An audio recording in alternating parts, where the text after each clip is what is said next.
Bonjour à tous les vidéastes entrepreneurs et bienvenue sur le podcast Les Vidéopreneurs. Ici Guillaume pour ce BTC numéro 2, Bouge ton cul numéro 2, où on va parler, encore une fois on est au début d'année, forcément résolution, tout ça. Et là j'aimerais vraiment mettre l'accent sur 3 trucs. Là je vais être énervé. Les vidéastes entrepreneurs, je vous le dis, je vais être énervé. Alors bien sûr c'est dans votre intérêt, je ne vais pas vous taper dessus, bien entendu, mais je vais dire des choses et je veux qu'en 2024, les 3 choses que je vais lister là, elles disparaissent, d'accord ? Que de ne plus entendre ces trucs-là. Bon, je sais que c'est illusoire et que je vais encore les entendre, mais bon, tant pis, c'est pas grave, mais en tout cas, ça vous fera, j'espère, prendre conscience de certaines choses et j'aimerais que tous les vidéastes, tous ensemble, on crée cette unité-là pour respecter les choses que je vais dire là. Bon, là, je sais que c'est un peu flou, vous ne voyez pas forcément de quoi je parle, vous allez très vite comprendre. Avant de commencer, appel à l'action, tu connais, description, tu peux t'inscrire à la newsletter Les Vidéopreneurs où régulièrement on envoie des éléments intéressants pour développer ton activité de vidéaste sur le plan business, hein, j'entends, pour développer vraiment une vraie structure commerciale et marketing. Et je t'invite également, si jamais tu le souhaites ou si le mastermind t'intéresse, Les Vidéopreneurs, je t'invite à réserver un appel avec nous. Et on va tout expliquer concernant notre offre du Mastermind, Les Vidéopreneurs, qui est aujourd'hui une offre sur 4 mois d'accompagnement pour t'aider à passer au niveau supérieur dans ton business. Donc maintenant que tout ça est dit, on va commencer tout de suite. Il y a 3 éléments, 3 résolutions que j'aimerais que tous les vidéastes prennent. D'accord ? Ces 3 résolutions, elles sont extrêmement importantes pour ton succès. C'est plus des trucs d'état d'esprit, tu vois. Donc là, on va en parler. Donc déjà, la première. La première concerne la prospection. Ce que j'aimerais comme résolution, que toi derrière, qui m'écoutes dans ta voiture, toi qui m'écoutes en train de faire la cuisine, en train de faire ton ménage peut-être, je sais pas, mais toi qui m'écoutes, j'aimerais que tu te mettes ça dans la tête, que quand tu prospectes, tu ne déranges pas les gens, d'accord ? Quand tu prospectes, c'est pour aider les gens. En fait, la personne en face de toi, elle a une chance de malade mental que tu la contactes, d'accord ? Parce que toi, aujourd'hui, tu sais faire des vidéos pro. Toi, aujourd'hui, mais en fait, ce que je dis là, quoi que tu fasses en tant tant que tu proposes un service, ça marchera, d'accord ? Toi, qui es derrière, qui m'écoute, tu as la chance d'avoir cette compétence de création vidéo qui peut grandement aider plein de personnes sur cette planète. Et sur cette planète, il y a ta ville, il y a ton voisin, il y a tout le monde sur la planète. Donc, tu as cette compétence, et quand tu prospectes, tu donnes la chance à la personne de pouvoir l'aider. Ça, c'est l'état d'esprit qu'il faut avoir, d'accord ? Tu ne déranges personne, tu es une énorme opportunité pour ces personnes-là. Donc ça, j'aimerais vraiment que tu le comprennes, que tu l'inscrives quelque part. Donc, tu vas pas t'arrêter en un mail, tu vas relancer. Imagine que, on change le truc, mais tu vois, genre, souvent je donne cet exemple-là, mais il y a ton pote, un peu tête en l'air, ou ton ami, tête en l'air complètement, et qui déménage à un moment donné. Mais elle est tellement tête en l'air, cette personne, que elle déménage, elle t'a dit de venir, mais bon, t'as dit vite fait la date, elle t'a pas donné d'heure, bref. Est-ce que tu vas pas la relancer en permanence, cette personne, pour lui dire, écoute, c'est quand l'heure, est-ce que tu as besoin de ci, est-ce que tu as besoin d'un diable, est-ce que peut-être, je sais pas, le camion s'est géré, je sais pas, mais bref, pourquoi tu fais tout ça, pourquoi tu la relances et pourquoi tu la saoules, entre guillemets, avec tous ces détails ? C'est parce que, tout simplement, tu veux que le déménagement se passe bien, tu veux l'aider, voilà. Donc, plus cette personne se rapproche de toi, plus tu vas te donner le droit et l'autorisation, on va dire, de prendre même les devants. Dis-toi que dans le business, c'est ça en fait. Tu veux aider la personne. La personne, elle a sa boîte, elle a son entreprise, si on parle de B2B, ou si tu es dans le film de mariage, ou en tout cas dans les particuliers, elle a une, comment on appelle ça, elle va se marier, ou elle a une famille, voilà, enfin bref, je prends plein de positionnements différents, mais pour le mariage, elle va se marier en fait. Quoi de mieux que de lui offrir la meilleure vidéo pour son mariage ? Est-ce que c'est pas le meilleur souvenir qu'on peut offrir à des mariés ? Moi, je pense que oui. Je pense que franchement, une vidéo de mariage, c'est mieux que les photos de mariage. Voilà. Moi, je le dis clairement là, sur le podcast, je dis ça, les vidéos de mariage, ça surpasse fois 20 les photos de mariage. Parce que la vidéo, ça reste. Il y a un côté mouvant, il y a un côté émotionnel qui est beaucoup moins dans les photos, tu vois. Donc, c'est bien d'avoir les deux, bien entendu, mais je trouve que la vidéo, c'est bien. Maintenant, la question que toi, tu vas te poser et que j'aimerais que tu aies en tête, faut que tu te battes. Parce que tu sais que les mariés, ils savent pas vraiment. Il y a des mariés, ils savent même pas qu'on peut faire des vidéos de mariage, tu vois. Tu dois te battre pour leur expliquer ça. D'accord ? Tu dois vraiment y aller pour leur expliquer ça. Donc pour les mariages, ça passera un peu moins par de la prospection de mariés directement, mais tu peux aller prospecter les wedding planners. Tu peux prospecter les domaines pour devenir des partenaires de confiance avec eux. Et tu vas leur expliquer que toi, t'es trop fort. Toi, t'es trop forte pour faire des mariages, tu vois. Ça, tu vas leur expliquer, tu vas dire pourquoi toi, ils ont intérêt à te connaître. Et tu vas te battre pour ça parce que tu as à cœur de bien faire ton travail. J'imagine que t'es pas une escroc, t'es pas un escroc. T'es quelqu'un qui a à cœur de bien faire son travail. Tu vas comprendre qu'en fait, chaque appel, chaque mail que tu vas envoyer, c'est une opportunité d'aider quelqu'un. Et tu vas pas t'arrêter à un échec ou à un truc. Parce que t'as ce super pouvoir qu'est la vidéo. Et dans les entreprises, c'est la même chose. C'est-à-dire que les entreprises, elles veulent faire plus d'argent, elles veulent gagner du temps, enfin, elles ont tout un tas de problématiques différentes. Et toi, tu vas arriver et tu vas pouvoir les aider. La vidéo, aujourd'hui, c'est le principe. Je crois que c'est l'outil marketing le plus utilisé, le plus efficace. Quelle entreprise aujourd'hui n'a pas besoin de vidéo? Aucune. Il n'y a aucune entreprise aujourd'hui qui n'a pas besoin de vidéo. Donc, toi, tu as ce super pouvoir. Tu as la chance de l'avoir. Mais tu sais pas le nombre de gens qui aimeraient avoir ta compétence. Il y en a plein. Moi, il y en a plein que je connais, des potes à moi et tout. Ils aimeraient trop savoir faire des vidéos. Mais je te parle même pas de faire des vidéos de malade mental. Je dis juste déjà savoir installer une caméra à peu près pro, faire une image à peu près pro, faire l'image que je fais dans mes vidéos YouTube, des trucs comme ça. Ils aimeraient vraiment savoir le faire. Il y en a plein qui aimeraient savoir enregistrer un podcast comme je fais là. Je l'enregistre en vidéo pour faire des short reels, tu vois, sur Instagram. Je sais pas s'ils seront tous diffusés, mais bref. Ils aimeraient savoir faire ça.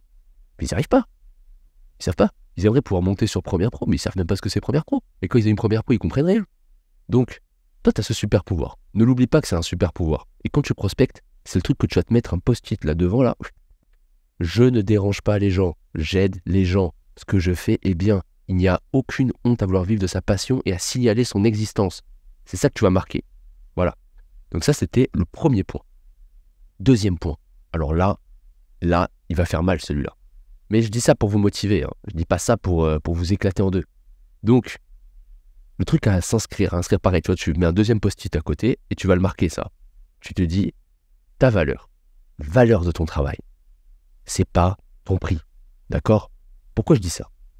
Parce que je rencontre énormément de vidéastes qui, par manque de confiance, par le syndrome de l'imposteur, voilà, c'est une sorte d'impression de manque de légitimité, se dévaluent.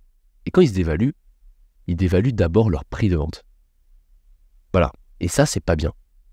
Vraiment. Genre, c'est quelque chose qui est extrêmement nocif pour vous. Premièrement, vous êtes la personne qui va être principalement concernée par cette baisse de prix, puisque vous n'allez tout simplement pas pouvoir remplir vos objectifs annuels, pas pouvoir avoir les résultats que vous souhaitez, premièrement. Deuxièmement, vous impactez toute l'industrie des vidéastes. Parce que je suis une entreprise, moi. Moi, j'y connais rien à la vidéo. Je vous demande une vidéo, vous me dites ça coûte 400 €. Ok, bon, je pensais que c'était plus cher, mais bon, 400 €. Maintenant, bon, je travaille avec vous, machin, il se passe un certain temps, et puis voilà, on se perd un peu de vue, contacte un autre vidéaste, moi. L'autre vidéaste, il me dit, ouais, c'est 1500 €. Je dis, quoi? Comment ça, 1500 €? C'est quasiment 3 fois plus cher que le premier vidéaste? Mais qu'est-ce que t'apportes pour 3 fois plus cher? Ouais, mais voilà, c'est les prix. En fait, quand un vidéaste se dévalue, il crée un précédent. Et c'est très compliqué, du coup, quand un autre vidéaste passe par là, de justement facturer le prix juste. Parce que faut être lucide. On peut difficilement vivre en vendant des vidéos à 400 € aujourd'hui. Donc c'est pour ça qu'il ne faut pas le faire. Il faut comprendre que les vidéastes, on est concurrents peut-être sur le marché, mais en réalité, comme chaque vidéaste peut gérer un nombre limité de projets, on a tous intérêt à plutôt s'entraider pour que un maximum d'entreprises ait que ce soit courant de faire de la vidéo, quoi. Et l'autre truc sur lequel on a besoin de s'entraider, c'est sur le fait que toutes les entreprises payent le prix juste et comprennent la valeur de ce qu'est une vidéo en termes de travail, en termes d'apport, sur tous ces plans-là. Ce qu'il faut, c'est vraiment comprendre que ta valeur, c'est pas ton prix. T'es un expert de la vidéo, t'es une experte de la vidéo, d'accord? T'es pas un produit en solde, voilà. Et en vrai, une entreprise, la valeur et le prix, je vais commencer par là, la valeur et le prix, c'est deux choses qui sont différentes. Alors je sais que c'est quelque chose dont on n'a pas l'habitude dans le monde de tous les jours, disons en tant que consommateur, consommatrice. On n'a pas l'habitude de ça, on a plutôt l'habitude d'associer le prix au produit, quoi, tu vois, voilà. Sauf qu'en fait, je donne toujours cet exemple, mais je vais le ressortir. Là, moi je fais de la guitare, là j'ai un truc qui s'appelle un capodasque, c'est le truc qui se met sur la guitare là pour... c'est peut-être un truc compliqué, je vais prendre autre chose. Là j'ai un plaid, voilà, tout le monde sait ce que c'est un plaid, nickel. Là il y a un plaid qui tient chaud. Bon, ce plaid là je te le vends, imagine 150 €. Tu vas me dire, wow, et Guillaume, 150 € ton plaid là, qu'est-ce qu'il a de plus qu'un autre plaid à 15 balles? Tu vois ce que je veux dire, c'est que tu vas trouver 150 € cher. Pourtant, si jamais je prends le prix 150 €, bah voilà, c'est pas cher. Je prends ce même prix, 150 €. Là, j'enregistre. J'ai un micro Rode et c'est branché à mon Mac M1 Pro machin qui coûte genre 2600 balles, je crois. Je te vends mon MacBook M1 Pro 150 €. Tu vas me dire, wow, c'est pas cher, je l'achète direct. Tu vois ce que je veux dire, c'est que le prix que je te donne, il vaut rien en fait. Ce n'est rien, c'est du vent. Je te dis 150 € un truc, tu vas le trouver cher. 150 € autre chose, tu vas le trouver pas cher. C'est bien la preuve que le chiffre que tu donnes, ça ne vaut rien. Il faut le corréler à la valeur que tu offres. Et tu sais quoi, dans la vidéo, ce qui est trop bien, c'est que vous êtes dans une industrie où la prestation n'est pas encore réalisée. Donc en fait, vous pouvez rajouter de la valeur un petit peu dans votre offre à fond pour arriver au bon prix. Donc si vous vendez 1500 €, ça va être très simple de dire ça vaut 1500 € parce que voilà. Et du coup, le client va trouver ça pas cher. C'est un peu l'idée. Bon bref, sans rentrer dans ces détails, parce que ça, j'en ai fait un énorme truc sur l'offre, un podcast et tout avec Antoine. Donc je vais pas rentrer dans ces détails, je vous inviterai à regarder ce podcast-là. Je crois que c'est le 90, je crois, si je dis pas de bêtises. Bon, c'est entre 90 et 100 en tout cas. Désolé, j'ai pas plus de précision. L'idée, c'est que tu veux pas te dévaluer. Tu sais que tu es une expert de la vidéo, tu es un expert de la vidéo, tu es quelqu'un qui sait faire des vidéos, tu peux apporter énormément de choses, comme dans la prospection. Donc du coup, tu veux facturer le prix juste, tu veux pas qu'on se foute de ta gueule. Donc, maintenant, tu fixes des prix. Et si tu sais pas quel prix fixer, je vais t'en donner un, moi. Ton prix. Et essaye de le respecter, hein. C'est très difficile. Je sais que quand tu es devant un client qui te dit c'est trop cher et tout, c'est difficile, ça t'atteint, c'est un petit peu ton travail, tout ça. Mais et tu as besoin de ce client, des fois tu n'en as pas beaucoup, c'est tes premiers, donc tu es là, tu fais ah ouais, d'accord, ok. Mais ton prix de vente, ça va être 500 € par jour. D'accord? Ne te vends pas en dessous de ça. À la limite, si tu es à 400 €, on peut tolérer. Voilà, 400 €, on commence à dire ouais, ça va, c'est tolérable. Mais tu es quand même dans la fourchette basse. 500 € par jour. Minimum. Voilà. Et dites-vous un truc, c'est que le client qui ne respecte pas votre budget, ou pour qui l'enjeu, c'est d'avoir le moins cher, bah voilà, c'est pas un bon client. Parce qu'il y aura toujours moins cher que vous. Il y aura toujours le frère, le cousin, le pote. Il y aura quelqu'un qui va faire ça gratos, qui va faire ça pour une bouchée de pain, ou pour des Kinder Bueno, enfin je sais pas, mais en gros, il y a toujours quelqu'un qui est là, qui va travailler pour beaucoup moins que vous. Donc, se concurrencer les gens par le prix, c'est compliqué. C'est une mission impossible. Il faut que l'enjeu du client soit autre chose.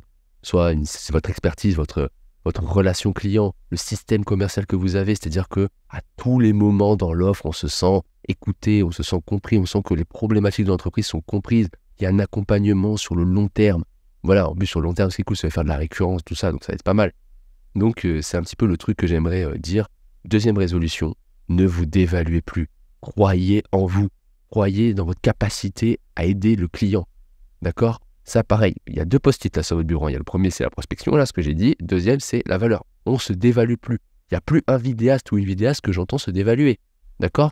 Bon, si vous le faites, que c'est un instant de faiblesse, on comprend, et je comprends que c'est difficile, parce que moi-même, j'ai eu ce truc-là. Ma première vidéo, je l'ai vendue à 150 €. Voilà, vous pouvez me jeter des pierres, vous pouvez tout faire. Ma première vidéo, bon, c'était il y a 7 ans, 7 ou 8 ans maintenant. Ça fait un petit moment, mais ma première vidéo, je l'ai vendue à 150 balles. Ce qui est rien du tout, j'ai pas du tout été rentable, et la vidéo, voilà, bon bref, c'était pas fou, donc je comprends ce par quoi vous passez, mais maintenant, moi je veux vous motiver à pas vous dévaloriser. Donc voilà, ça c'était le deuxième point. Troisième point, alors lui, il est important, mais d'un côté je veux aussi prêcher pour ma paroisse, donc c'est un peu l'instant marketing, mais c'est aussi un vrai point, donc voilà. Troisième point, ça je vais vous raconter des anecdotes. Bah, vous savez que je l'ai dit au début de ce podcast, mais si on veut rejoindre le mastermind, on peut réserver un appel. Dans l'appel, moi, je prends toujours le temps de parler aux personnes pour voir un petit peu ce qu'ils pensent, pour voir un petit peu comment ils raisonnent, où est-ce qu'ils en sont, c'est quoi leurs résultats, qu'est-ce qu'ils ont fait cette année, enfin voilà. Énormément de ces vidéastes font l'erreur que j'ai faite aussi, je ne vais pas vous jeter la pierre, d'investir un max dans des trucs qui vont être vite obsolètes. Typiquement le matos. Tu vois, si vous, en plus surtout aujourd'hui, vous achetez un matos aujourd'hui, pas un drone, vous attendez 1 an, attendez 2 ans, votre drone il a été remplacé par le 8K, 4K, je sais pas quoi, enfin bref, il a été remplacé quoi. C'est compliqué du coup d'acheter un drone et qui vous rapporte concrètement de l'argent.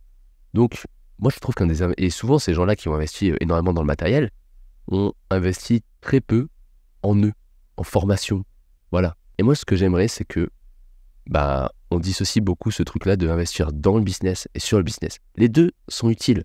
Acheter une nouvelle caméra, ça peut être utile.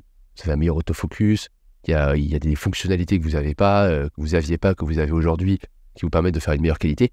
Effectivement, c'est utile, je ne vais pas vous mentir, ça ne sert pas à rien. C'est utile. Par contre, investir à mort dans le business quand on n'a pas de structure commerciale ou quoi, et qu'on n'investit pas sur son business pour faire du chiffre d'affaires, justement, c'est là où, justement, ça peut poser problème. Et souvent, je vois des vidéastes, ils ont un matos, laisse tomber, ils ont 2 fois plus de matos que moi quand je vivais méga bien de la vidéo. Mais eux, ils n'ont pas de clients, ou très peu, ou 5 000 € l'année, des trucs comme ça. Mais pourtant, ils ont un matériel de malade mental. La chose à comprendre, c'est que le matos, ça va être obsolète très vite, et ça fait pas de vous, en fait, un meilleur ou une meilleure entrepreneur. Moi, j'investis les féminins, masculins, là, vous remettez ça dans le bon ordre. Mais moi, je pense que vous avez compris. Alors que apprendre une compétence, dans 10 ans, la compétence, ça vous sert encore. Je vais vous donner un exemple, mais voilà, vous avez tous appris la vidéo ici. D'accord ? La vidéo, vous pensez, ça va vous servir tout le temps. Demain, vous changez de boîte, vous vendez plus de la vidéo, vous faites, je sais pas quoi, du e-commerce, vous faites un service quelconque, enfin bref, n'importe quoi.